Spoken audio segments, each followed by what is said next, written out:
Mike Interceptors. Despite the lack of a lockout that turned last year's Week 1 into training camp, this year is already proving to be exciting in our league, with 2 more teams, 4 new owners, and Peyton Manning wearing a bright orange clown suit. So now, what you've all been waiting for, the recap.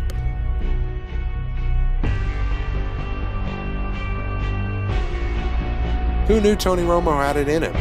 Jessica Simpson did, because he had it in her. Seriously, Romo and the Cowboys embarrassed the world champion Giants on a Wednesday night, confusing everyone who tuned in to watch The Voice or whatever the hell NBC shows on any night that's not Thursday. But the biggest surprise of this game was Frank Gore, who exceeded all expectations by staying healthy for the entire game. Unfortunately for the Chocolates, Greg Little was even less, and the defending champion took their first loss of the season.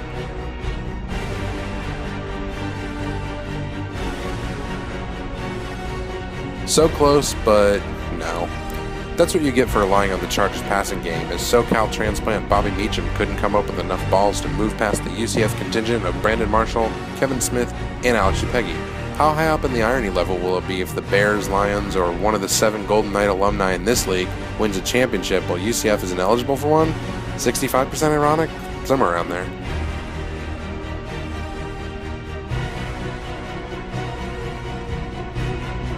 I'd like to go ahead and thank Mark now for the nearly endless supply of Pee-wee's Playhouse jokes that are going to get me through the next 16 weeks. I'm tempted to blow them all now, but I must show restraint. Just thought of another. Okay. The Cowboy completely dominated the haters with the top quarterback, running back, and wide receiver this week, plus Run DMC's ridiculous 13 for 86 receiving performance. Not a lot of yards on the ground, but who cares when you're catching like that? Those are Wes Welker numbers. Oh, sorry, Judd.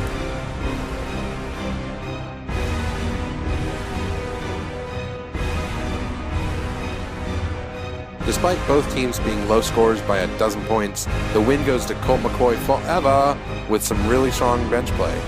Actually, Adam, why didn't you just start those guys?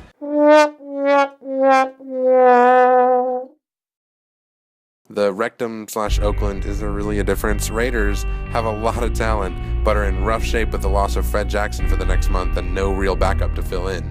But Cam Newton should bounce back, and maybe Mike Tobler will do okay with Jonathan Stewart likely out next week. The Panthers can't have only 10 yards every week, right? That's kind of impossible.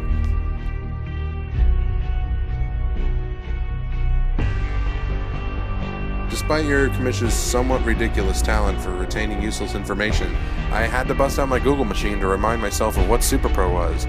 From Wikipedia, Super Pro was a Marvel comic book about Phil Grayfield, an ex-NFL football player who survived a freak accident and wears a near-indestructible football uniform.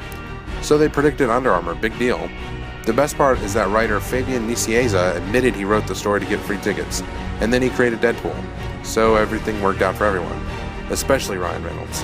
Everyone except over the Dwayne Bowe, that is, whose running backs combined for an astounding 5 points, one more than the much-hyped Trent Richardson. I would say this is surprising, but Trent Richardson plays for the Browns, so it's about par for the course.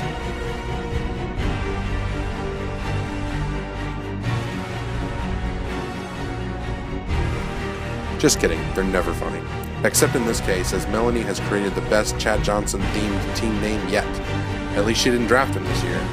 But to the victor goes the spoils, and that they did with Super Pro Drew Brees getting 28 points, despite his team being ripped apart by RG3 and his 30 backup points. The Dagova system looks to be in good shape with MJD on the bench as well, and Kenny Britt about to return from his suspension and injury to play his usual 3 games before getting hurt and arrested. Back again with a vengeance. This week's predictions: Hypnotoad over Make It Happen, Cowboy Curtis over Chocula's, Colt McCoy forever over Laces Out, Super Pro over Haters, Dagobah over Rectum, Dwayne Bowe over Chad Johnson, and the sibling rivalry special of the week. Until next week, look-a-mish.